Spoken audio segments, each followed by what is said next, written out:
तो उन्होंने कहा भाई तुम खराब करोगी ना तो फिर मैं हटा दूंगा तुमको। तो मैं गुस्सा हो गई, मैंने कहा खराब का क्या मतलब है, ये नहीं बोल सकते आप, मैं बिल्कुल सही करूँ। चुनौतियां बहुत आती हैं क्योंकि पैसे की भी तंगी आपको कभी होती है। मतलब उन्होंने मेरी हंसी उड़ाई, बच्चे ना अजीब से हो गए कि बहन और खैर तुम लड्डू बांट रहे हो, ये तो अभी लड़कियां हैं, इनके लिए इतना खर्चा करने की क्या जरूरत है, इतना लगा रहे। अरे भोजन में पल भर की देरी हो जाती है तो भूखी गाय की तरह रंभाने लगते हो, 3 दिन क्या खा कंचन करोगे। नेचुरली उस टाइम तो लगता है कि सब खत्म ही हो गया, पति चले गए, अब कैसे होगा, बच्चा है, बेटी है, कैसे करेंगे। बीच में इंसान जब आप बूढ़े हो जाते हैं, मेंटली प्रिपेयर्ड हो कि भाई जाना ही हमने, लेकिन बीच रास्ते में कोई एक साथी चला जाता है तो बहुत बड़ा झटका लगता है, सेटबैक लगता है। नमस्कार, मैं हूं आपके साथ रेनू सकलानी और स्वागत है आपका अमर उजाला की इस खास पेशकश छाप में। रंगमंच सिर्फ मंच नहीं होता, ये वो आईना होता है जिसमें समाज अपना चेहरा देखता है और इस आईने को अपनी सच्चाई, संवेदना और सशक्त अभिनय से पिछले 30 से अधिक वर्षों से चमकाने का काम कर रही है उत्तराखंड की एक बेटी, जो अभिनय को केवल एक पेशा नहीं बल्कि अपनी जिम्मेदारी मानती है। 50 से ज्यादा हिंदी, अंग्रेजी और लोक नाटकों में वो अभिनय कर चुकी हैं। अपने इस सफर का उनका सिलसिला अभी तक जारी है। गढ़वाली फिल्म मेरी प्यारी बोई से लेकर इप्टा तक के मंच पर उन्होंने अपने हर किरदार से अपनी सच्चाई और सोच को नया रंग दिया है। तो आज हम उनसे बात करेंगे, न सिर्फ ये जानेंगे कि रंगमंच की बारीकियां क्या हैं, बल्कि ये भी जानने की कोशिश करेंगे कि रंगमंच की दुनिया में एक महिला ने अपनी छाप कैसे छोड़ी। तो मैं स्वागत करती हूँ निवेदिता बौंठियाल जी का। आपका बहुत बहुत स्वागत है मैडम। बहुत बहुत धन्यवाद। उपलब्धियों की सूची तो बहुत लंबी है आपकी, लेकिन मुझे लगता है मैंने बहुत कुछ कवर करने की कोशिश की होगी। बिल्कुल बिल्कुल। तो सबसे पहले यहीं से शुरू करना चाहूंगी कि गढ़वाल की मिट्टी से निकली एक लड़की मुंबई तक के मंच तक पहुंची, कैसे ये सफर शुरू हुआ? तो बात ऐसी है कि बचपन से ही मुझे ना नाटक और संगीत का बहुत शौक था। तो हमारी जो मम्मी है, माँ है, तो वो, पापा तो बाहर रहते थे जॉब में, उनकी पोस्टिंग बाहर ही रहती थी, फील्ड जॉब था, तो मम्मी हमारे साथ साथ रहती थी हर जगह। तो वो खुद भी बहुत अच्छा गाती थी। तो उन्होंने देखा कि मेरे बच्चे भी गाते हैं अच्छा, तो उनको लगा कि यार मेरे को इनको जो है थोड़ा प्रोत्साहन देना पड़ेगा, गाना। तो उन्होंने कहा भाई तुम गाना सीखो। तो हमने हिंदुस्तानी क्लासिकल म्यूजिक सीखा पहले, दोनों बहनों ने। तीसरी बहन हमारी काफी छोटी थी, पर दो, मैं और मेरी बहन प्रिया, हम दोनों गाना सीखने लगे और गाने लगे, मंचों पे भी गाने लगे। फिर जीत सिंह नेगी जी जो हैं, जिनके साथ मेरी माता ने बचपन में उनके साथ काम किया था, वो बहुत बड़े यहाँ के गढ़वाल के म्यूजिक डायरेक्टर, राइटर और क्या कहना चाहिए, ड्रामेटिस्ट, नाटक भी उन्होंने बहुत लिखे, मले थे कि कूल जैसे जीतू बगवाल। तो उनके साथ हम लोग नाटकों में भी अभिनय करने लगे, गाना गाने लगे, मैं रेडियो पे गाने लगी, नजीबाबाद क्लासिकल म्यूजिक भी था। फिर धीरे धीरे मैं हिंदी नाटक नाटक वालों ने भी मुझे बुलाया कि भाई आप करो। तो तब मुझे इतना पता नहीं था कि मैं कैसे करूंगी, but I think I was made for it in the sense that मैं बड़ी स्पॉन्टेनियसली मैं उसमें भी, हिंदी नाटकों में भी मैं करने लगी, क्या मुझे मजा आने लगा बहुत। और बड़ी इंटरेस्टिंग बात यह है कि मैं पहले बहुत चुप चुप सी रहती थी, तो मेरी मम्मी बड़ी दुखी रहती थी कि भाई ये थोड़ी चुप सी रहती है, लेकिन जैसे मैंने नाटक करना शुरू किया तो मैं कुछ ज्यादा ही बोलने लगी। तो मम्मी कहने लगी ले भाई अब तो ये ज्यादा ही बोली। तो कहने का मतलब ये है कि सेल्फ एक्सप्रेशन मिला इसके जरिए, नाटकों के जरिए, और मजा आने लगा बहुत।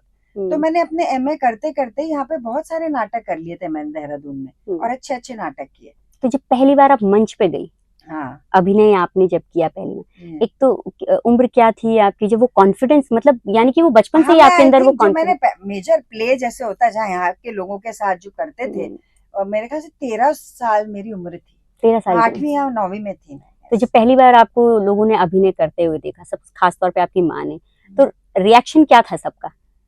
तो उनको लगा कि अब मुझे भी कॉन्फिडेंस था, मैं भी घबराई वैसे नहीं थी, क्योंकि मुझे जो मेरे डायरेक्टर थे बेचारे, मेरे एक दोस्त ही थे जो मुझसे सीनियर थे, तो उन्होंने कहा भाई तुम खराब करोगी ना तो फिर मैं हटा दूंगा तुमको। तो मैं गुस्सा हो गई, मैंने कहा खराब का क्या मतलब है, ये नहीं बोल सकते आप, मैं बिल्कुल सही करूंगी। तो बहुत अच्छे से एक अंडर सेक्रेटरी प्ले था, तो उसमें मैंने नाटक किया, यहाँ के बड़े अच्छे दिग्गज लोग भी थे उसमें। और फिर मैंने एक गुफाएं प्ले किया, मुद्रा राक्षस का प्ले था वो, उसमें 2 ही लोग थे, मैं और एक सुरेंद्र भंडारी। वो एक्सपेरिमेंटल टाइप का नाटक था। उसमें क्या था कि मतलब एक बच्ची को उठा के ले आता है वो, 2 कैरेक्टर्स थे उसमें, तो वो भी एक बड़ा, और जो करवा रहे थे डायरेक्टर्स वो तो काफी एक्सपीरियंस थे। तो मतलब शुरुआती जरा अच्छे लोगों के साथ हो गई, तो वो उस तरह से फिर वो मापदंड बन गया कि नहीं भाई अब तो करना ही, और कुछ अच्छा ही करना है। तो ऐसे, क्योंकि आपने जैसे बताया आपकी उम्र 13 साल थी, तो सबसे जो 13 साल की उम्र का जो बच्चा है उसका जो आसपास का माहौल होगा, घर में एक यही दबाव सबसे ज्यादा होता है कि आप पढ़ाई पे ध्यान दीजिए। हाँ। और मुझे लगता है आज तो खैर करिकुलम एक्टिविटीज को लेकर लोग इतना एक्टिव हो गए हैं, पेरेंट्स सपोर्टिव हैं। उस दौरान था इतना सपोर्ट कि पढ़ाई पे कम और नहीं, हर जगह नहीं था, पर लकीली मेरे पेरेंट्स जो थे वो बहुत सपोर्टिव थे, क्योंकि मैं पढ़ाई में अच्छी थी। तो मेरे पढ़ाई में नंबर अच्छे आते थे, तो फिर मम्मी और को लगता था कि ठीक है यार, अब पढ़ाई में तो अच्छे ला रही है, फर्स्ट डिविजन आ रही है इसकी, तो ठीक है करने दो। तो उनका बहुत बड़ा योगदान है हमारे करियर में और हमारी जिंदगी में। तो घर में कहते हैं ना कि बच्चा जो देखता है वो सीखता भी है, तो इसमें रोल किसका इम्पोर्टेंट, क्या आप पहले से ही निवेदिता जी के मन में पहले बचपन से ही था कि मुझे अभिनय ही करना है, या फिर कुछ देखकर आसपास की चीजें जो चल रही थी साथ में उसने आपको इंस्पायर किया? नहीं, ऐसा नहीं था कि अभिनय करना। पहले तो जब हम छोटे होते हैं, जैसे कि आपके साथ भी होगा, कि हम कहते हैं यार मैं टीचर बन जाऊं, फिर मुझे एयर होस्टेस बनना है, मुझे डॉक्टर बनना है। तो मेरी मम्मी तो कहती थी मैं इसको डॉक्टर बनाऊंगी, जैसे होता ही है कि डॉक्टर इंजीनियर, बहुत शौक था कि डॉक्टर। फिर मैं धीरे धीरे देखा कि मेरा इन क्रिएटिविटी में इसमें ज्यादा मेरे को इंटरेस्ट आ रहा है। तो मैं जैसे नकलें उतारती थी आपस में, जैसे कोई हो गए घर के, तो मुझे उसमें मिमिक्री करने में मजा आ रहा है, तो वो मुझे उसमें ज्यादा अच्छा लगा। तो धीरे धीरे मेरा रुझान इस तरफ हो गया। अच्छा, हमने ना क्लासरूम में अक्सर देखा है ये कि हमेशा उन बच्चों को ज्यादा अप्रिशिएट किया जाता है जो मैथ्स फिजिक्स केमिस्ट्री इनमें अच्छे हैं। जो कला वाली बात होती है तो एक उसको ना कहीं एक सही तरीके से बोला भी नहीं जाता है। इनफैक्ट नौटंकी कर रही है, नाचने गाने पे ज्यादा ध्यान है, इस तरह से जो है बोला जाता है। आपके साथ कभी ऐसा हुआ? मेरे साथ घर में तो बिल्कुल नहीं हुआ, क्योंकि मुझे भी बिल्कुल मैथ्स में तो मेरे लिए तो ऐसे लगता था कि पता नहीं क्या है। मैं क्या पढ़ रही हूँ, मुझसे बिल्कुल होता नहीं था। मैथ्स और साइंस में मैं इंटरेस्टेड थी ही नहीं। तो फिर मैंने जोर भी नहीं मुझे दिया मेरे मम्मी पापा ने, मैंने आर्ट्स ही ली।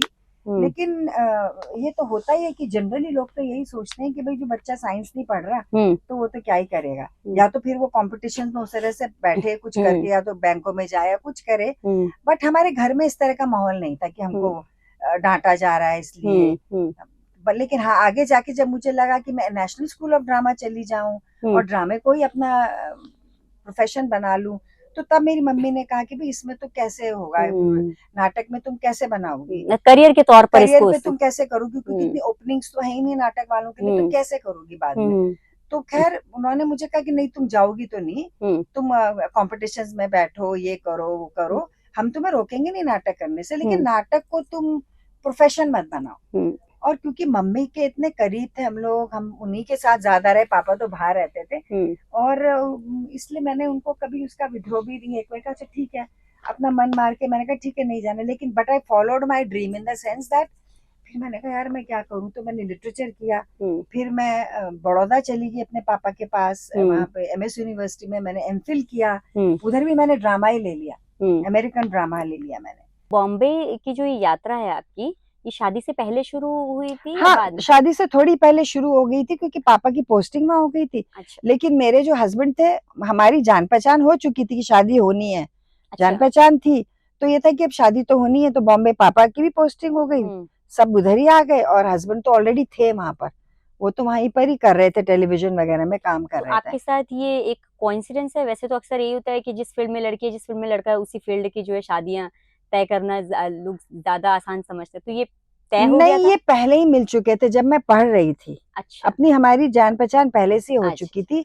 तो बल्कि उन्होंने मुझे एक बार ये भी कहा कि तुम चली आओ, फिर एनएसडी करो तुम, और ये तुम्हें ये करना चाहिए। पर मम्मी ने तो, फिर मैंने जैसे कहा, मम्मी ने कहा नहीं नहीं, एनएसडी नहीं, तुम अपने कंपटीशन की तैयारी करो। अच्छा। तो वो मैं उस दौरान पढ़ाई कर ली, फिर एमफिल भी हो गया, फिर मुंबई आ गए, फिर वहां पे शादी होगी, तो उन्होंने मुझे कहा इप्टा करो तुम ज्वाइन। अच्छा। तो वहां पे सब बड़े बड़े जो है दिग्गज लोग रहे हैं, जैसे कि इंडिया के जितने भी महान कलाकार हैं वो सब वहां से, चाहे रविशंकर जी कह लो, चाहे उदय शंकर जी कह लो, चाहे कैफी आजमी कह लो, और जितने भी मदन मोहन और इस तरह के जो बड़े बड़े म्यूजिक डायरेक्टर्स और लिरिसिस्ट रहे हैं बहुत।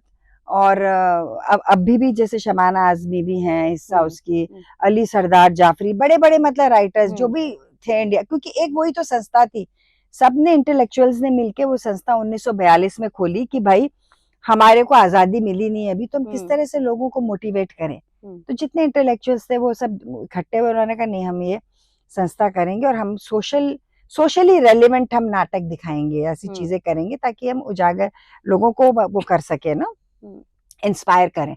तो फिर अभी भी उस हमारी संस्था में सोशली रेलेवेंट ही होते हैं, कोई हम लोग ऐसे नहीं कर सकते कि जिसमें कोई मैसेज ही ना हो। तो इसलिए मेरे हस्बैंड ने कहा तुम तो पढ़ी लिखी बहुत हो और तुम्हारा है, तो मैं वहां चली आई।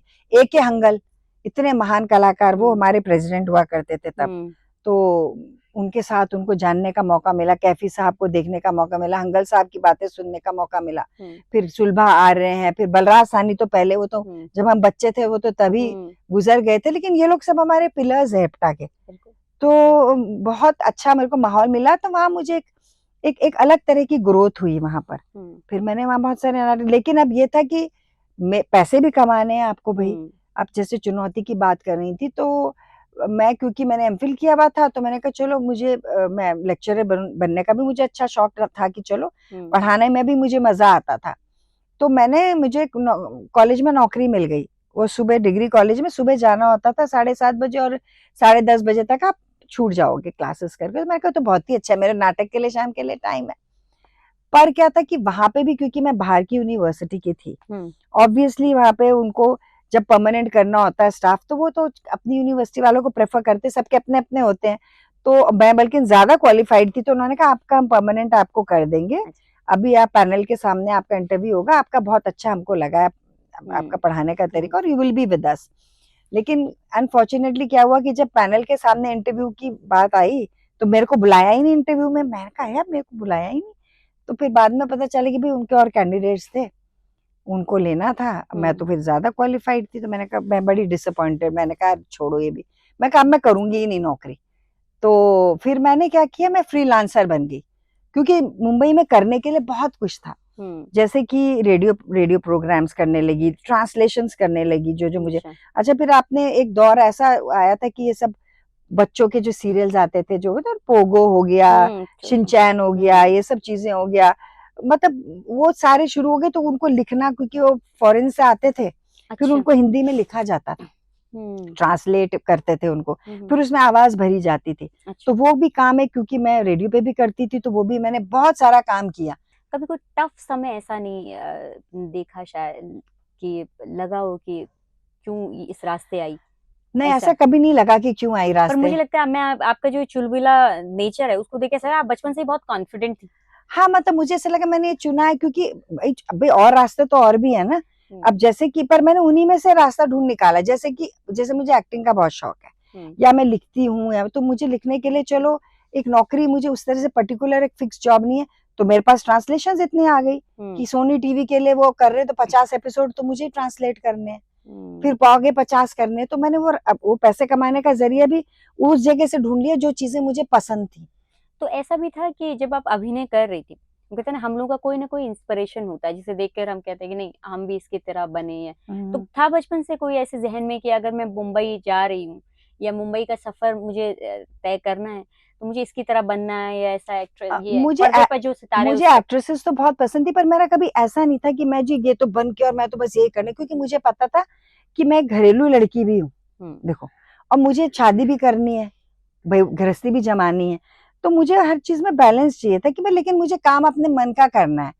मैं थिएटर भी करूंगी, मैं टेलीविजन भी करूंगी। ये तो थोड़ा बहुत वो हो जाता है, इतना आसान नहीं होता, लेकिन चुनौतियां बहुत आती हैं, क्योंकि पैसे की भी तंगी आपको कभी होती है। पर क्योंकि मैं आई थिंक मैं बहुत लकी हूँ, मेरे माता पिता मेरे साथी थे उधर ही, और मतलब वो भी मेरे पगल में ही आ गए बाद में, कह रहे जहाँ तुमने लिए हम भी यही ले लेते हैं। अच्छा। और पापा जब रिटायर हुए तो उन्होंने कहा मैं तो रहूंगा नहीं, पहले तो बोला था मैं तो देहरादून जाऊंगा वापस, भाई मेरा घर है वहां पे। तो लेकिन मेरी बहन जो थी तीसरी, उसकी पढ़ाई चल रही थी, तो उन्होंने कहा यार अब तो रहना पड़ेगा थोड़ा यहाँ पे। तो उन्होंने घर वहां भी खरीद लिया, तो मेरे पास ही आ गए। तो बड़े प्रोटेक्टेड रहे हम शुरू से ही। तो अगर कभी मुश्किल का समय रहा भी होगा तो पता नहीं चला। मम्मी पापा तो है। कितने भाई बहन हैं आप? हम 3 बहनें हैं। 3 बहनें। तो कभी ऐसा, हालांकि आपने अब तक जो बताया आपका परिवार बहुत सपोर्टिव रहा, लेकिन वो कहते हैं ना परिवार से ज्यादा हमारे आसपास के लोग होते हैं जो वो पिंच करने का काम करते हैं। और 3 बेटियां जब हो, वो भी गढ़वाल में हो, आप इतनी छोटी सी जगह से जा रहे, तो कभी ऐसा सुना है कि कुछ ऐसा कमेंट कभी जो लगा हो या ठेस पहुंची हो, 3 किस बेटियों तरह के से? बारे में कि बेटियां 3 हो गई? बेटियां 3 हो और फिर ऊपर से अभिनय के क्षेत्र में जाना, जब इतने सारे हाँ, ये तो बात, ये उन दिनों जिन दिनों हम छोटे थे, तो क्या होता था, पहले तो बड़ी इंटरेस्टिंग बात बताती हूँ कि हम 2 बहनें थी, तो जब तीसरी बहन हो गई तो मेरी दादी जी तो रोने ही लग गई। मतलब वो हॉस्पिटल नहीं गई, अब ठीक है उस ज़माने की थी, हमने कहा रो क्यों रही हो दादी, हम खुश हो रहे हैं हमारी बहन हो गई। तो वो बोलने लगी कि अरे भाई नहीं हुआ, मतलब वो तो उस ज़माने की थी। बिल्कुल। अच्छा उस वो तो छोड़ो, उसके बाद जब हम लड्डू बाँटने चले गए कि हमारी बहन हुई है, तो हम खुशी में लड्डू बाँट रहे हैं, तो बगल में गढ़वाली थे कोई, तो कहने उन्होंने गढ़वाली में किले छो तुम लड्डू बाँटना भाई, हैं किले बताओ। मतलब उन्होंने मेरी हँसी उड़ाई, हम बच्चे ना अजीब से हो गए कि बहन हो रखी है और तुम लड्डू बाँट रहे हो। और मेरी मम्मी को तो बड़ा हुआ, तो मम्मी ने कहा बहन मेरी तो हर लड़की, मेरी मतलब मेरी माँ को बहुत तो हमारे पे गर्व था कि क्यों ना बाँटूँ मैं लड्डू। और क्योंकि हमारे माँ-बाप ऐसा नहीं सोचते थे, मम्मी-पापा दोनों नहीं सोचते थे। पापा को लगता भी होगा थोड़ा, बट वो दिखाया कभी नहीं उन्होंने, और हमारे को जिस तरह से हमें पढ़ाया, जैसे कि ये भी था कि जैसे मम्मी ने कहा मेरे बच्चे कॉन्वेंट स्कूल में पढ़ेंगे भाई, तो फिर मेरे चाचा जी ने बोला कि भाई ये तो अभी लड़कियां हैं, इसमें इनके लिए इतना खर्चा करने की क्या जरूरत है, इतना लगा रहे। तो मम्मी ने कहा नहीं, हालांकि वो भी मॉडर्न थे, पर बाय द वे उन्होंने कह दिया होगा उस टाइम पे, तो मम्मी ने कहा नहीं नहीं पढ़ना है तो पढ़ेंगे, तो यहाँ इसी में पढ़ेंगे। तो उन्होंने कभी हमें डिस्क्रिमिनेट नहीं किया कि भाई ये लड़की है लड़का है, लड़कों की तरह ये पूरा हमको फ्रीडम भी मिली।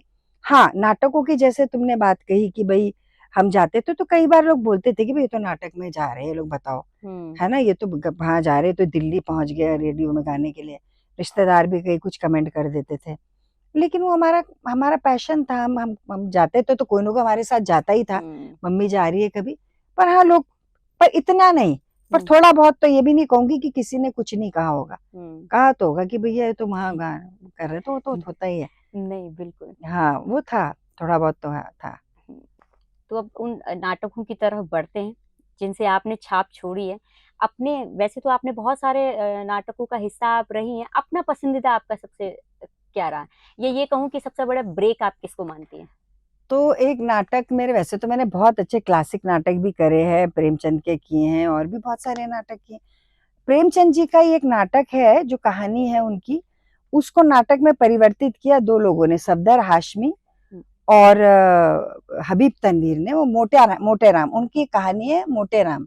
तो मोटे राम का सत्याग्रह करके एक नाटक बनाया गया, और वो प्री इंडिपेंडेंस का नाटक है कि जब हमारे को वो भी नहीं मिली। उसमें एक पंडित जी बताएं कि किस तरह से आज की डेट में भी जो है धर्म को और पॉलिटिक्स को मिक्स कर दिया जाता है, धर्म को यूज किया जाता है पॉलिटिक्स के लिए।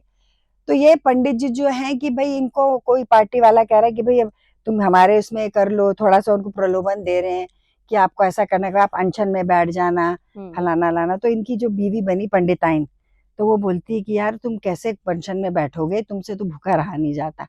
तो वो एक जरा सा वो एक मतलब वो मुझे इंटरेस्टिंग लगता है, क्योंकि पूरा नाटक ही बड़ा रेलेवेंट है, उसमें सटायर है, उसमें व्यंग है, वो बहुत अच्छा नाटक। तो मोटे राम का सत्याग्रह मेरे दिल के बहुत करीब है, और उसको जो डायरेक्ट किया है वो MS सत्यू, जो बहुत बड़े फिल्म मेकर हैं और बहुत बड़े थिएटर के भी डायरेक्टर हैं। उन्होंने इसको डायरेक्ट किया, जिन्होंने गर्म हमा फिल्म बनाई, MS सत्यू, वो हमारे डायरेक्टर थे। और साथ में मेरे कर रहे थे अंजन श्रीवास्तव, वागले की दुनिया जे वाले अंजन श्रीवास्तव जो हैं, वो मेरे उसमें पंडित जी बने हुए, मैं पंडिताइन। तो वो नाटक मुझे बहुत पसंद है। तो उस नाटक का छोटा सा कुछ हिस्सा आप हमारे दर्शकों के लिए कर दें।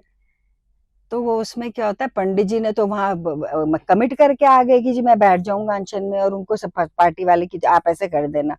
तो पंडिताइन को जब पता चलता है तो पंडिताइन आती है, मैं कोशिश करती हूँ कि हे भगवान ये कौन सी मुसीबत मोल ले ली तुमने, ये कौन सा रोग मोल ले लिया, हे भगवान अगर भूख ना बर्दाश्त हुई तो क्या करोगे, है?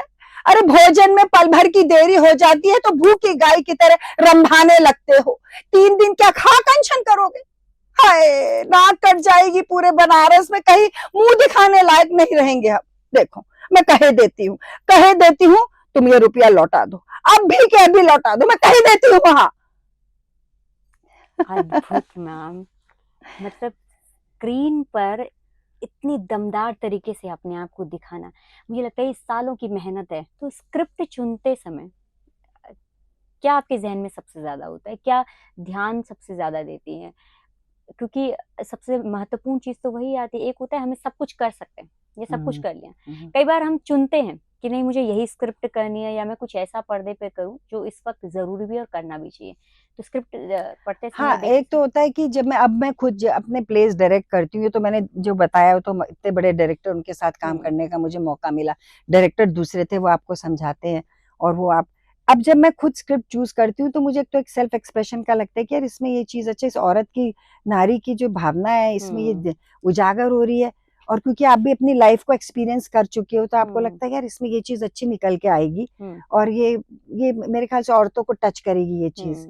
या फिर कोई और दूसरी इन्वेस्टिगेटिव टाइप की कोई प्लेज है, तो उसमें भी मजा आता है कि यार ये तो सस्पेंस होगा, फिर चलो एक अलग एक चीज दिखेगी।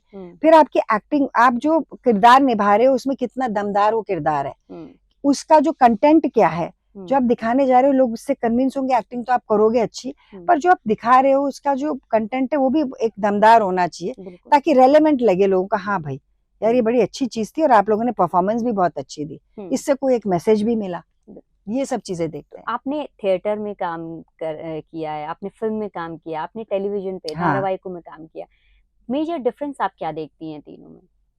वही जैसे मैं भी बता रही थी कि थिएटर तो एक बहुत बड़ी तपस्या ही है, और उसमें काम करने के बाद आप फिल्म और टेलीविजन आपको आसान लगते हैं, क्योंकि आपने बेसिक ट्रेनिंग ले ली, आपको voice modulation, speech, body language, ये सब आपने सीखा है और बड़ा परिश्रम किया है। तो अब आप जब उसमें जाओगे तो आपको बस थोड़ा ये ध्यान देना पड़ता है कि नहीं, इसमें मुझे इतना लाउड नहीं होना, ये थोड़ा सा मुझे सबड्यूट करना है, इसमें बहुत लाउड नहीं। अब जैसे आप थिएटर में बोल रहे हो, भाई मुझे वहां जाना है, मैं जाऊंगी वहां पर, अब जोर से बोलना है। तो अब जैसे आप तुम्हारे मैं बात कर, हालांकि मैं एक्साइटेड होकर खूब जोर के बात कर रही हूँ, लेकिन अगर हमें आपस में बात करनी तो हम बोलेंगे कि देखो बस अभी 5 बजे, फिर उसके बाद मैं वहां जाऊंगी, मेरा लेवल ऐसा होगा बोलने का। तो ये तो एक तो बोलने का हर चीज का होता है डिफरेंस। ये है कि स्टेज का मजा आ रही है, वो तो टेक्स होते हैं आपके कि भाई टेक कट हो गया, नहीं समझ में आया तो दोबारा ले लो, 10 बार कर लो आप हर चीज को, चाहे टेलीविजन हो चाहे फिल्म हो।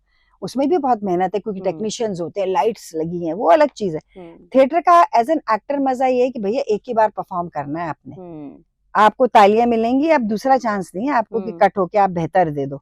उस वक्त ये आप करोगे तो वो एक अलग थ्रिल होता है, जब आप एक परफॉर्म कर रहे होते हो और सामने ऑडियंस देख रही है आपको, तो वो चीज है। बाकी दोनों सभी विधाएं बहुत ही अच्छी हैं, एक्सप्रेशन अलग तरह का होता है उसमें, आपको दोबारा ठीक करने का मौका भी मिल जाता है कि इस बार मैं ज्यादा अच्छा कर दूंगी टेक में।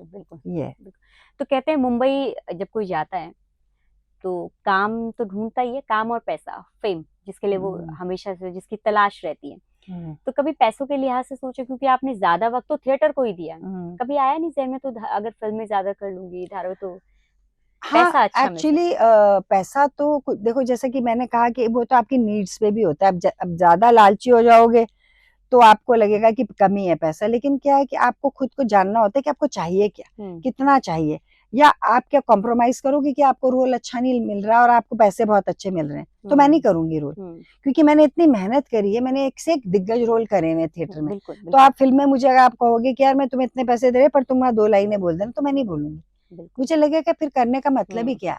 तो मेरा मापदंड ये है कि मुझे रोल अभी भी पैसे कम मिले, रोल अच्छा होना चाहिए फिल्म में।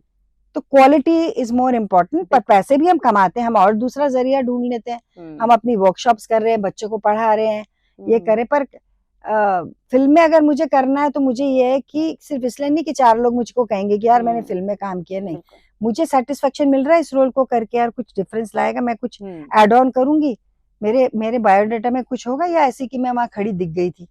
इसीलिए जब मुझे मेरी प्यारी बोई फिल्म मेरी गढ़वाली की, तो वो मेरे खुद ब खुद मेरी झोली में आई, तो मैंने उसको करा, और वो एक बहुत ही आइकॉनिक फिल्म बनी। मतलब कभी अभी ऐसा कुछ मन में या कभी रहा हो कि इस कलाकार के साथ काम करने का मन है, या कभी जीवन में करना चाहिए इस कलाकार के साथ? मुझे नसीरुद्दीन शाह के साथ काम करने का बहुत मन है, और अमिताभ बच्चन के साथ भी, क्योंकि ऑब्वियसली वो इतने बड़े कलाकार हैं कि जरूर मन करेगा कि मैं करूं उनके साथ। तो जैसे आपने अभी कहा कि पैसा दे, लेकिन पता लगा रोल अगर 2 मिनट का दिया है, या कभी अमिताभ बच्चन, तब शायद ना भी ना, फिर मैं नहीं, मैं कहूंगी 2 मिनट के लिए क्या करा, मैं वैसे ही उनसे मिलकर नमस्कार कर लूंगी। रोल तो अच्छा होना चाहिए, रोल अच्छा होना ऐसा हो चुका है कई बार कि कई बड़े बड़े के उतना मुझे लगा कि नहीं, क्योंकि देखिए एक बार आप इस लेवल पे आप एक्टिंग कर लेते हो तो आप फिर अगर मैं छोटा बच्चा होती यंग तो उसमें आप कर लेते हो, क्योंकि आपने अब इतना काम कर लिया है कि आप तो बहुत फिर बुरा फील करोगे कि यार ये क्या। बिल्कुल। तो उसमें भी क्राइटेरिया तो यही रहेगा, पर इच्छा जरूर है कि उनके साथ में मुझे काम करने का मौका मिले। अक्सर इस उत्तराखंड से बहुत से बड़े बड़े कलाकार निकले हैं, लेकिन शायद उन बड़े कलाकारों ने उत्तराखंड की तरफ उसके बाद उस तरह का रुख नहीं किया। यानी कि वो यहाँ से तो बहुत बड़ी हस्ती बन के निकले हैं, लेकिन राज्य के लिए काम करने की इच्छा उतनी दिखाई नहीं देती है। लेकिन निवेदिता बौंठियाल, जिन्होंने मुंबई में जाके इतना नाम कमाया, जो रंगमंच की दुनिया में अपनी एक छाप छोड़ चुकी हैं, उन्होंने कैसे सोचा कि मैं गढ़वाल की तरफ मेरी प्यारी बोई फिल्म को करना? आपका कैसा अनुभव था? तो देहरादून तो मेरा कभी, उत्तराखंड से तो मुझे बहुत लगाव है और मैं बहुत प्राउड फील करती हूँ कि मैं एक उत्तराखंड की बेटी हूँ। तो वो तो मैंने कभी छोड़ा भी नहीं था, मतलब जैसे कहते हैं ना कि आ गए आप वहां पर मैं हमेशा सोचती थी कि यार मैंने यहाँ से बहुत कुछ सीखा है, मेरी शुरुआत ही यहाँ से हुई, तो मैं कैसे मैं कुछ दूं अपने अपने अपने उत्तराखंड को मैं दूं। अब मैं इतना सीख के आई हूँ तो मैं यहाँ कुछ करूँ, नए बच्चों को सिखाऊं। मैं यहाँ पे करना चाहती थी, मेरी दिली इच्छा थी। तो मैं बीच बीच में आके करती थी नाटक। फिर अभी मुझे कुछ लोगों ने बोला कि तुम अपना क्यों नहीं कर लेती, एक ग्रुप खोल लो ताकि तुम अपने हिसाब से भी नाटक करोगी। इधर मुझे 2019 में उत्तर नाट्य संस्थान है, जिसमें कि सभी संस्थाओं का एक संस्थान बना हुआ है, नाट्य संस्थाओं का। तो उन्होंने मुझे बोला कि आके आप एक कार्यशाला करो, वर्कशॉप करो। तो मैं आई यहाँ पर, फिर 50 लोगों की यहाँ पे बहुत सालों बाद वो कार्यशाला हुई और उन्होंने कहा इसमें एक नाटक करो। अच्छा। तो उन्होंने कहा भाई ऐसा है कि अब गांधी जी की उस समय जयंती थी, तो उन्होंने बोला कि हम जो है इसमें करेंगे और आप कुछ ऐसा नाटक करो जिसमें कि गांधी जी की भी बात हो और देहरादून की भी। अब मैंने कहा भाई ये कैसे होगा, गांधी जी और देहरादून, मैं कंफ्यूज कि लिखो ऐसा। तो एक हम गजेंद्र वर्मा जी हैं, बहुत सीनियर थिएटर के हैं, वातायन के मेंबर है, वातायन एक ग्रुप है यहाँ पे जिसमें मैं भी काम कर चुकी हूँ बचपन में। तो उन्होंने मुझे कहा कि भाई एक काम करो कि यहाँ पर एक ना वीर खड़क बहादुर सिंह बिष्ट करके एक वो थे, क्या कहते हैं, स्वतंत्रता सेनानी कह लो उनको। और वो जो है उन्होंने गांधी जी के साथ जो है काम किया था, और जब नमक सत्याग्रह हुआ था, नमक सत्याग्रह में उनका बहुत बड़ा योगदान भी था, और यहाँ नमक भी निकला था देहरादून में। नई बात थी मेरे लिए, मेरे को नहीं पता था ये बात। तो मैंने कहा अच्छा तो अब कैसे करें, बोले तो बनाओ नाटक। तो उन्होंने मुझे कुछ आर्काइव से कुछ मटेरियल भेजा जिसमें उनके वीर खड़क बहादुर सिंह के बारे में था कि भाई वो कैसे थे और क्या थे, वो क्या करते थे। तो बड़ी इंटरेस्टिंग कहानी लगी मुझे उनकी। तो मैंने बंबई में बैठे बैठे जो भी मुझे 6-7 पेज मिले थे, मैंने उसके आधार पर एक नाटक बना दिया। फिर वो नाटक बना और गांधी जी का उनका साथ एसोसिएशन, और उनका फिर वो कलकत्ता चले गए थे और बड़ी इंटरेस्टिंग उनकी लाइफ स्टोरी भी थी, और देहरादून से उन्होंने शुरुआत की। तो फिर मैंने उस नाटक को बना वहां लिख लिया। फिर मैंने यहाँ आकर एक कार्यशाला करी, उसमें से मैंने फिर लड़का ढूंढा कि कौन खड़क बहादुर सिंह बनेगा। मुझे नए नए लड़के मिले, पुरानों को भी मैंने इन्वॉल्व किया कि आप लोग भी रोल करोगे, और वो एक नाटक बनकर बड़ा सुंदर, उसका नाम था नमक सत्याग्रह, डांडी से खारा खेत तक। अच्छा। तो डांडी से तो ये था कि जब ये जो खड़क बहादुर सिंह बिष्ट जब गए गांधी जी के पास, उन्होंने कहा भाई हमारे यहाँ भी नून नदी है एक, और वहां भी नमक बन सकता है देहरादून में। तो उन्होंने कहा तुम फिर मेरे साथ आगे मत जाओ, तुम वहां जाओ और लोगों को प्रेरित करो, और तुम उनको बोलोगे। तब वहां यहाँ पे फिर नमक बना। फिर बल्कि यहाँ टाउन हॉल में वो बेचा गया था नमक। तो वो सब नाटक में दिखाया गया, हमने टाउन हॉल में ही नाटक हो भी रहा था। उस जमाने में तब हुआ था, पुलिस आ गई थी, अंग्रेजों के वो था भाई, तो वो सब आ गए थे, उनको पकड़ के बंद बंद कर लिया था। तो इस तरह का तो बड़ा इंटरेस्टिंग नाटक वो मैंने यहाँ पे किया। फिर उसके बाद एक सिलसिला शुरू हो गया कि मैंने अपनी एक संस्था खोली यहाँ पे, रंगायन एसोसिएशन, कि चलो मैं अब कराती रहती हूँ नाटक आकर। मैं कार्यशालाएं भी कराती हूँ, थिएटर वर्कशॉप्स कराती हूँ, नाटक डायरेक्ट करती हूँ, और आगे भी मेरी योजना है कि मैं काम करती रहूंगी। तो जब मेरी प्यारी बोई के लिए आपको अप्रोच किया गया, तो दिमाग में उस वक्त ये रहा कि इतना लंबा टाइम मैंने मुंबई में काम किया, अब वहां जाकर काम करना, सबसे बड़ी बात अगर आप फिल्म कर रहे हो तो वो फ्लुएंसी, भाषा की फ्लुएंसी।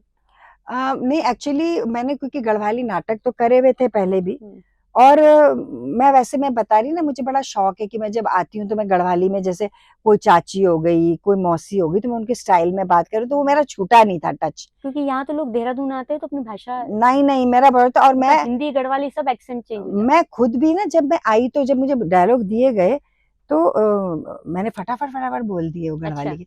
अभी भी मैं फिल्म में जब देख रही थी, मैंने कहा मैंने तो काफी अच्छी बोली अभी, क्योंकि मैं एक तीसरे नजरिए से मैं उसको देखती हूँ जब, तो मेरे को प्रॉब्लम नहीं हुई, मैंने खटाखट बोला। कोई इस मेरी प्यारी बोई का कोई एक डायलॉग कड़वाली में जो आपको याद हो, जो आप हेलोला किले छतयू एक किले छतयू बोलनू ना बाबा ना ना ना ना मैं रैली उल बेटा ना ना तू जा ना बेटा हेलोला कन कन बात करने चलो ना बच्चा ना जा तो जा और अपन अपन ख्याल रखे। हाँ हाँ जा जा मेरे लाट है जा।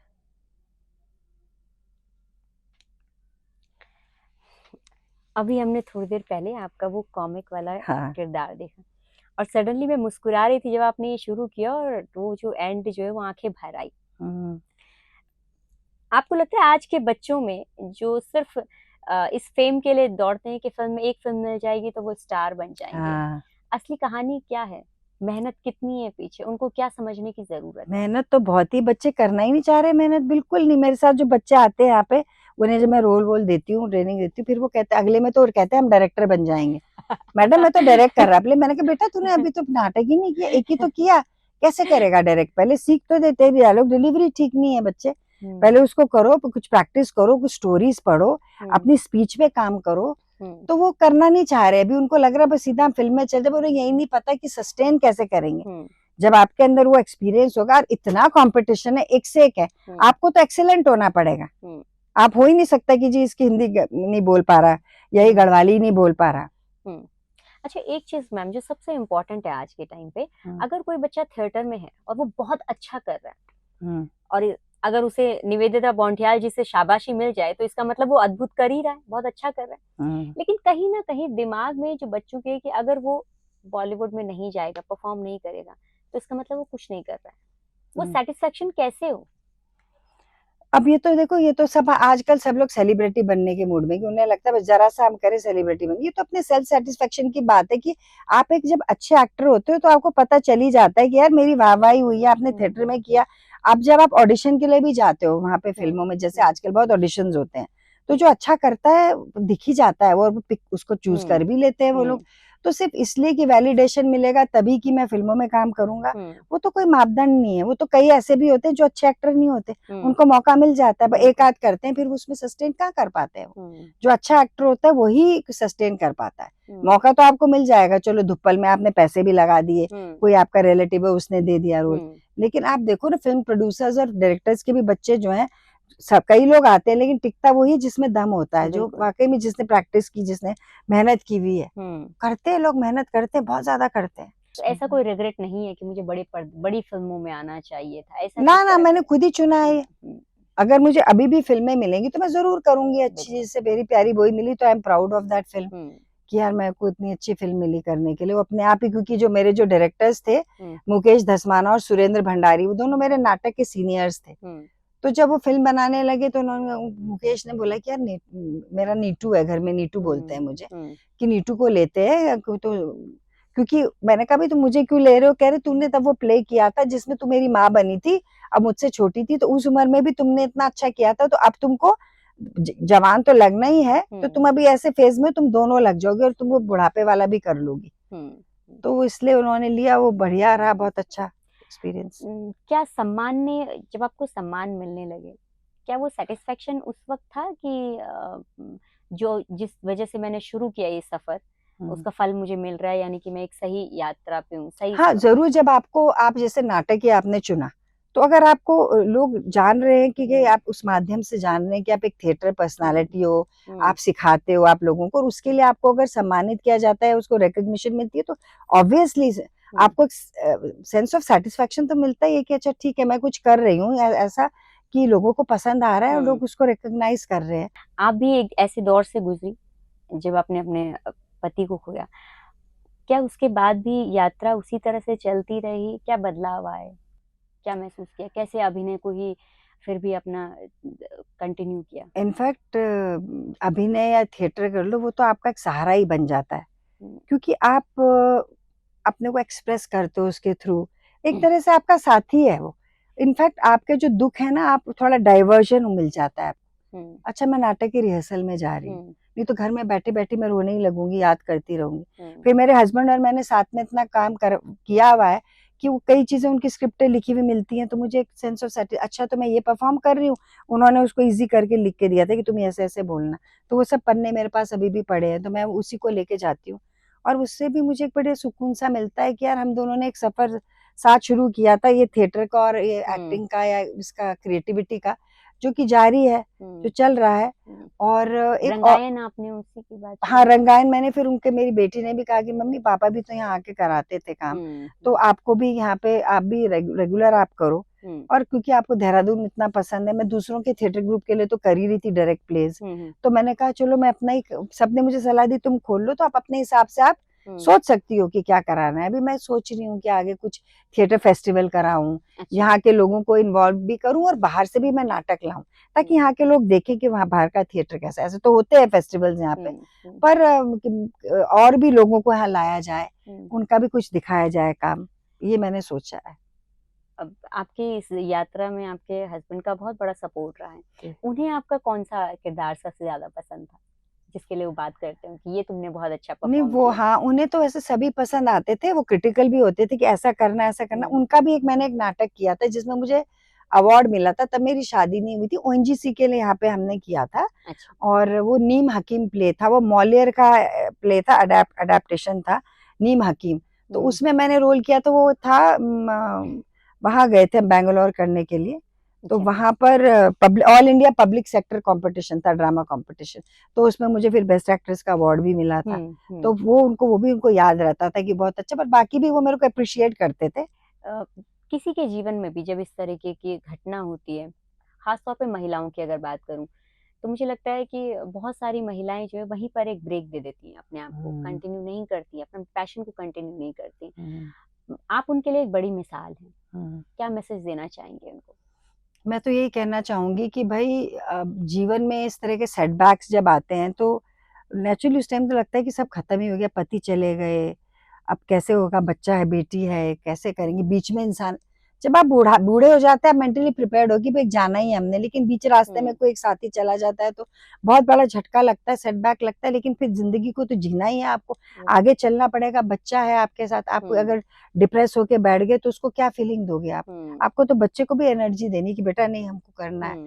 और साथ में ये ड्रामा, क्योंकि अब मैं इतनी बड़ी ऑर्गेनाइजेशन की मैं वाइस प्रेसिडेंट हूँ, तो मैं ऐसे भी नहीं कर सकती कि हाथ पैर छोड़ के, मैं फिर घर को भी संभालना है, जिन चीजों से आप जुड़े उन्हें भी आगे ले जाना है, उससे आपको एनर्जी मिलेगी। तो कभी भी ये सोच के कि नहीं अब कुछ नहीं रहा, उससे तो फिर बहुत आपकी हेल्थ भी खराब हो जाएगी, मनस्थिति बिगड़ जाएगी।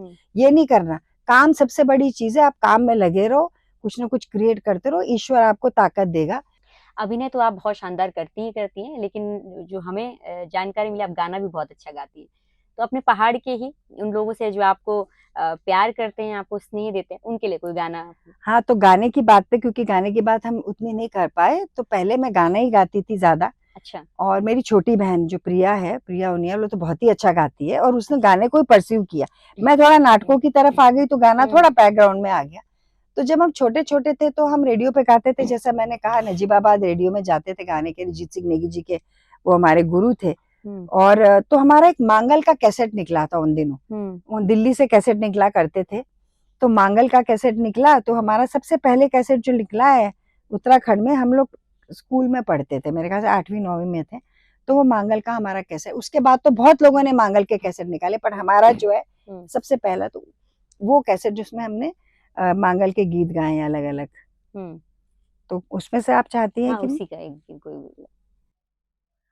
देना हूँ या गणपति गणेश, देना हूँ या गणपति गणेश, देना हूँ या शिवाजी को कैलाश, देना हूँ या शिवाजी को कैलाश, देना हूँ या धौली भागीरथी, देना हूँ या धौली भागीरथी,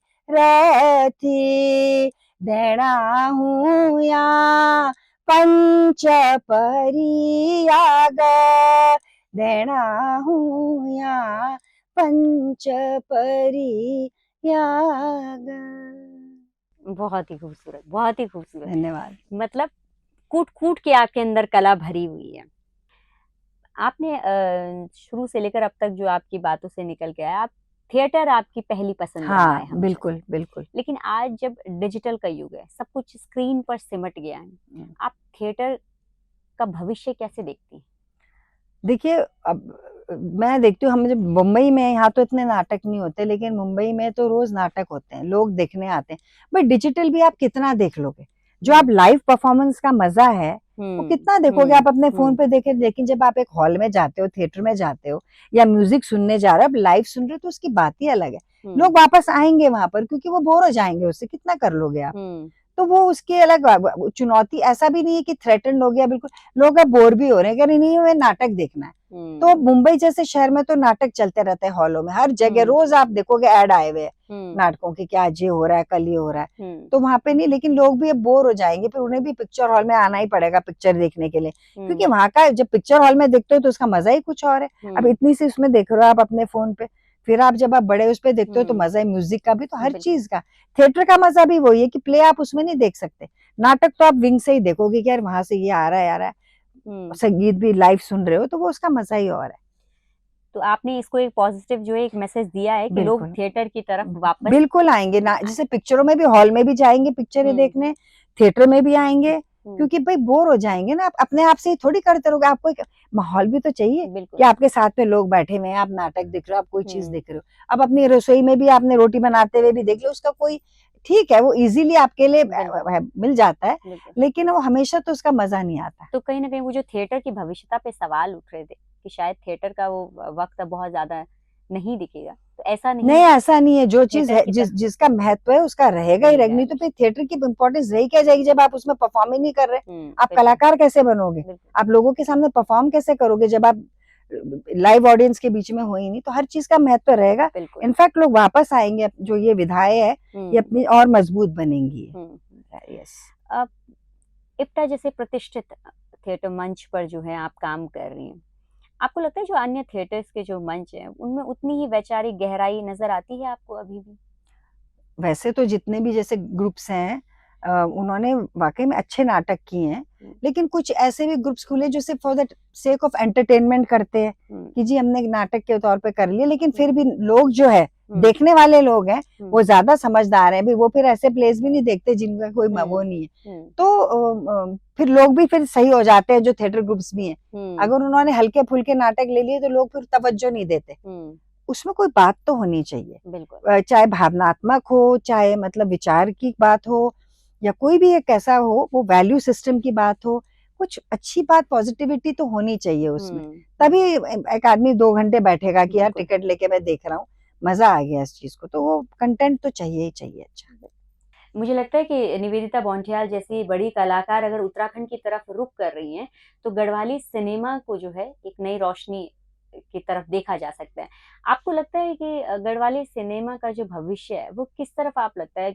दूसरा, कंटेंट को लेके आप सोचती हैं कि कंटेंट उस तरीके का नहीं है, या फिर क्या आवश्यकताएं हैं गढ़वाली सिनेमा को ऊंचाई तक ले जाने? मुझे लगता है कि गढ़वाली सिनेमा जो है वो और बढ़ना चाहिए, क्योंकि इतने साल हो गए हमको, पिक्चरें तो कब से बन रही है लेकिन प्रोड्यूस नहीं हो पा रही। यहाँ पे लोग प्रोड्यूस नहीं करते फिल्म्स। अच्छा, शायद इसलिए भी नहीं पैसा लगाते होंगे कि भाई या तो जो बनाने वाले हैं वो उतना अच्छी कहानियां नहीं ला पा रहे हैं, या जो यंगस्टर्स बनाना चाह रहे हैं, कोई बाहर के लोग भी आके बना रहे हैं जिनको गढ़वाल के बारे में पता ही नहीं है। पर चलो वो भी बना सकते हैं, लेकिन फिर कंटेंट, स्टोरी कैसी है, हमारी गढ़वाल से रिलेटेड होनी चाहिए ना, तभी तो लोग उससे रिलेट कर पाएंगे। अगर हम बॉलीवुड को ही कॉपी कर रहे हैं कि जी वहां पे वो ऐसा कर रहा था हम भी ऐसा, तो वो उतना रेलेवेंट ही नहीं लगेगा इस वक्त, क्योंकि हमने एक्सप्लोर ही नहीं किया अभी अपने गढ़वाल को। हमें वहां की कथाएं ही नहीं पता। फोक लिटरेचर पढ़ो, हिस्ट्री पढ़ो, क्या है उसका कुछ उजागर करो, दिखाओ दुनिया को, पूरी दुनिया को दिखाओ, लेकिन गढ़वाल का दिखाओ, यहाँ की जिंदगी दिखाओ कि कैसा जीवन होता है गढ़वाल का। वो अगर हम दिखाएंगे ना, तो लोगों को लोग रिलेट करेंगे और पिक्चरें फिर अच्छी बनने भी लगेंगी, क्योंकि कंटेंट अच्छा होगा। टेक्निकली तो आपको मिल ही जाएंगे, आपके पास पैसे, आप जोड़ोगे, जुगाड़ करोगे पैसों का है जो भी है, आप टेक्निकली बाहर से भी ले आओगे, अच्छे कैमरे आ जाएंगे, हमारे यहाँ भी हो जाएगा सब कुछ। लेकिन मेन चीज होगा कंटेंट और स्टोरी। आप प्रेजेंट कैसे कर रहे हो अपने गढ़वाल को, क्या दिखा रहे हो। लेकिन सबसे बड़ी चुनौती और जो बात सामने निकल के आती है वो यही होता है, एक बजट की बाध्यता है, दूसरा हमारे जो लोग हैं वो अपनी गढ़वाली सिनेमा तक जाकर देखना ही नहीं चाहते, या कहीं के लोग जो है इस चीज के लिए जो है आगे नहीं आते। अगर अगर हिंदी फिल्म लगी है तो हम कई पैसा खर्च करके जो है सिनेमा हॉलों तक पहुंचते हैं, लेकिन गढ़वाली फिल्म, अब क्या उसमें प्रमोशन की कमी है या लोगों की कमी भी है कि हम नहीं, लोग भी थोड़े ऐसे, आपका कहना बिल्कुल ही सही है, क्योंकि लोग उस तरह उस मात्रा में आ नहीं रहे देखने के लिए फिल्मों को। वो तो हाथ जोड़ जोड़ के आप कह रहे हो कि भाई मेरी हमारी फिल्म देख लो, जो भी मैं और बाकी जो फिल्म्स बन रही हैं, वो लोग आके आपको घर घर से कि भाई आपको आना है देखने के लिए। हम क्यों नहीं उत्साहित हैं देखने के लिए कि हमारी गढ़वाली पिक्चर है। तो वो तो बात है कि हिंदी के लिए आप चले जा रहे हो और गढ़वाली को हमें प्रोत्साहन भी कम मिल रहा है, अपने गढ़वाली भाई बहनों से कम मिल रहा है हमको प्रोत्साहन, वो भी मिलना बहुत जरूरी है। पैसों की कमी तो है, लेकिन अभी सरकार ने भी काफी नीतियां ऐसी बनाई हैं जिसमें कि आपको वो मदद देंगे, लेकिन हमारे इंटेंशन तो फिर अच्छे होने चाहिए ना, कि हमें पिक्चर बनानी है, हमें मदद मिलेगी, ये सोच के कि यार मेरा कुछ हो जाए वहां से पैसे लगे, तो फिर क्या होगा, फिर तो स्टोरी आप ढूंढोगे। आप तो कुछ अपने को उजागर करने के लिए कर रहे हो कि यार मैं बेरोजगार बैठा हूँ, मैं एक पिक्चर बना लूं, तो ये बात नहीं, वो नीति तो उनके लिए बनी है जिनके ना सपने संजो के रखे कि हमने कुछ दिखाना है अच्छा, पर हमें पैसे चाहिए, उनके पास बहुत कुछ दिखाने के लिए। कलाकार हमारे इतने अच्छे हैं यहाँ पे, हमारे सीनियर्स आप देखोगे इतने अच्छे एक्टर्स हमारे पास खुद इतने हैं कि अगर हम उनको इम्पोर्टेंस दें, हम तो बहुत अच्छी अच्छी कहानियां बना लेंगे। राइटर्स इतने अच्छे हैं, उनकी स्टोरी ले लो, गढ़वाल के बारे में इतना कुछ लिखा हुआ है, बिल्कुल, तो अच्छा रहेगा भविष्य। लेकिन हमको अभी थोड़ा मेहनत करने की जरूरत है, और मैं तो चाहती हूँ कि बहुत फिल्में बने, और मैं भी चाहूंगी कि मैं उनका हिस्सा बनूं। तो आप कांटेक्ट में है, कुछ बातचीत है, अब भविष्य में हम देखेंगे आप? हाँ, मैं जरूर, अब बात तो करते रहते हैं सबकी, मेरे को खुद बनानी है यहाँ पे चीजें। मैं चाहती हूँ कि मैं कोई ऐसी सीरीज बनाऊं जिसमें गढ़वाली कहानियां हों, कुछ मैंने सेलेक्ट भी करके रखी कि टेलीविजन के लिए बनाऊं उनको, तो ये मेरा भी जहन में है। उत्तराखंड का कोई कलाकार ऐसा लगता है आपको जो आपको पसंद हो, जिसकी एक्टिंग आपको अच्छी लगती हो? अभी देखो, अभी तो बॉलीवुड में भी आ गए हैं उत्तराखंड के लोग, तो उनमें से तो अभी काफी सारे हैं। क्या हो गया, अभी एक तो अपने ये डोबरियाल जी भी हैं, डोबरियाल है ना, क्या नाम है जो फिल्मों में करते हैं काम, पूरा नाम भूल रही हूँ मैं इस समय। अच्छा, एक डोबरियाल है, एक हेमंत पांडे है, ये जो हमारे लोग हैं, और हिमानी शिवपुरी है, वो तो पहले हमारी सीनियर है, वो तो करती आई हैं, तो काफी लोग अभी आ रहे हैं वहां पर। अभी जो सिंगर में जुबिन नौटियाल है, देखो कितना अच्छा नाम ऊंचा कर रहे हैं हमारे उसका, तो लोग तो बहुत, कलाकार तो काफी आ रहे हैं, और यंगस्टर्स भी बहुत हैं जो आ रहे हैं, पहाड़ी लोग अब कर रहे हैं। अपना राघव जुयाल है, तो वो तो डांस में भी बहुत अच्छा है, और वो एक्टिंग भी कर रहा है, तो वो लड़के अच्छा काम कर रहे हैं, मेहनत भी उसने बहुत करी है।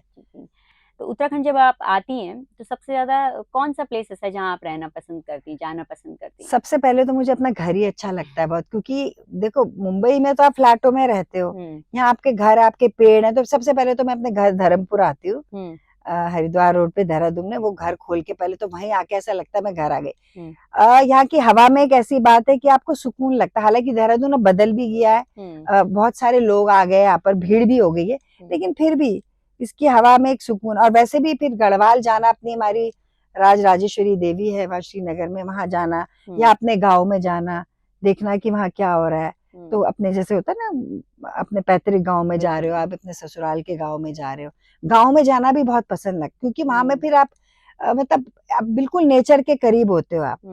तो यहाँ उत्तराखंड की तो मुझे हर जगह ही पसंद आती है, तो मुझे अच्छा लगता है भाई ज्यादा टाइम मैं यहाँ ही रहूं, जाने का मन नहीं करता। जी, तो अब क्योंकि ये कार्यक्रम महिलाओं से जुड़ा हुआ है और हम अपने आखिरी समापन की तरफ हैं, तो मैं आपसे ये जानना चाहूंगी कि महिलाओं के लिए रंगमंच की दुनिया कैसी है? जो महिलाएं रंगमंच की दुनिया में आना चाहती हैं, उनको क्या एक होता है ना कि हम जिस चीज की तैयार, किसी चीज के लिए कदम बढ़ाते हैं, तो कुछ माइंडसेट हमारा होता है कि हमें शायद ये चुनौतियां हमारे सामने रहेंगी, तो किस तरह से अपने आप को तैयार रखने की जरूरत है? तो रंगमंच की दुनिया में तो हर किसी का वो है स्वागत कि वो आए, क्योंकि एक तो उनको अच्छा एक्सप्रेशन मिलता है, कॉन्फिडेंस आता है, रही बात कि आपको रोटी रोजी की भी आपको एक रहता है कि भाई प्रोफेशन में भी आप इतना पैसा कमा नहीं पा रहे। अब तो बहुत सारे कमर्शियल प्लेस भी होने लगे कि नाटक के भी खूब, जैसे गुजराती थिएटर हो गया या मराठी थिएटर हो गया, वहां पे तो लोग इसी से पैसे कमा के अपना जीवन यापन करते हैं, कारें हैं उनके पास, क्योंकि उनका जो थिएटर है वो चलता ही इस तरह से जैसे फिल्में चलती हैं, वो पूरे साल बुक्ड होते हैं वो। अब हिंदी थिएटर को बेसिकली अनफॉर्चुनेटली उतना उस तरह की वो नहीं मिल रही है कि इंसान जो है वो उसी से ही अपनी अपनी जिंदगी चला सके। जब भी चलाना चाहता है तो वो फिर और चीजें भी रिलेटेड जो होती है उसे करते रहते हैं, फिल्म भी करते हैं, ज्यादा फिल्म से पैसे आ जाते हैं तो वो आए, लेकिन फिर ये सोच के भी आए कि साथ में मैंने और साथ में क्या क्या करना है, क्योंकि उसी से अगर घर गृहस्थी चलानी होगी तो जरूरी नहीं है कि वो पैसे आपके पूरे निकल जाएंगे उससे। तो फिर आप उससे रिलेटेड आपको कौन सी चीजें जिससे आप पैसे कमा सकते हो। आप फिल्में कर रहे हो या आप लिख रहे हो, आप कुछ कर रहे हो, जैसे मैं तो रेडियो करती थी, मैं लिखती थी, मैं ट्रांसलेशंस करती थी, नाटक भी करती थी। तो आप नाटक में जरूर आओ, पैसे भी कमाओगे, मुझे लगता है भविष्य में पैसे भी इंसान ज्यादा कमा पाएगा, उसको भी एक अपना प्रोफेशन पूरा बन सकेगा जैसा हम चाहते हैं।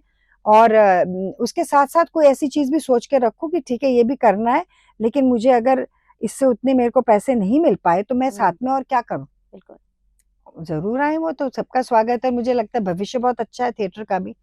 फॉरेन में जो है, बाहर कंट्रीज में तो थिएटर भी एक पूरा अपने आप में एक वो है, परिपक्व वो है, एक प्रोफेशन जिसे कहते हैं। यहाँ पे अभी थोड़ा सा रीजनल थिएटर में तो है, लेकिन अभी हिंदी थिएटर में अभी उतना ऐसा नहीं है कि इंसान बिजी है और वो पूरे पैसे अपने जो उसको चाहिए जीने के लिए उतने वो कमा पाए, पर उम्मीद है कि ऐसा भी होगा जरूर। बिल्कुल। और आपने रंगमंच की बारीकियों को भी हमारे साथ साझा किया, एक महिला के जीवन में किस तरह की चुनौती होती है वो भी हमारे साथ साझा किया। और जब एक ब्रेक, एक ऐसा सेटबैक आपके जीवन में आता है तब भी आपके पास रास्ते हमेशा खुले रहते हैं। हमसे बातचीत करने के लिए बहुत बहुत धन्यवाद आपका। आपने अपना सफ़र हमारे साथ साझा किया। ये यकीनन हमारे उन दर्शकों के लिए, उन महिलाओं के लिए एक प्रेरणा होगा जो कहीं ना कहीं अपने जीवन में उस रुकावट के बाद आगे नहीं बढ़ पाती हैं। मैं भी आप लोगों की बहुत बहुत शुक्रगुजार हूँ, अमर उजाला की, आप लोगों की सबकी, कि इतने प्यार से आप लोगों ने मुझे बुलाया यहाँ पर और इतनी सारी बातें हो गई हमारी, और आप लोग इसे प्रमोट कर रहे हैं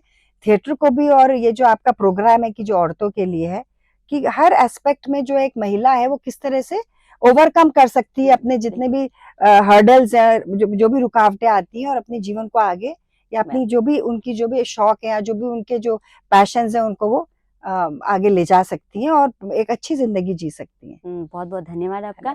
जल्द मिलूंगी एक नई कहानी के साथ, तब तक आप देखते रहिए amarujala.com। अगर आप ये वीडियो YouTube पर देख रहे हैं तो हमारे चैनल को सब्सक्राइब कर बेल आइकन दबाएं, और Facebook पर देख रहे हैं तो हमारे पेज को लाइक करें।